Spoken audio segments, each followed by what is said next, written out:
First, for the City Police Office, I have directed them to identify, locate, and eventually arrest the suspect within 48 hours. So that that case will be resolved immediately, the soonest possible time. And along that line, we will be conducting conference emergency meetings with the security managers of the mall involved and every other malls located in Iloilo City. May Robinsons tayo, may City Mall.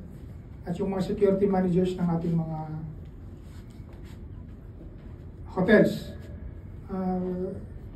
It is also a preparation, especially na meron going to Christmas season tayo, Burma.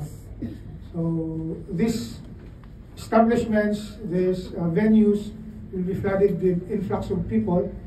So naturally, kailangan natin makipag-collaborate lalo na dun sa kanilang mga security managers as to how yung security protocols will be implemented in and out of their establishments. So,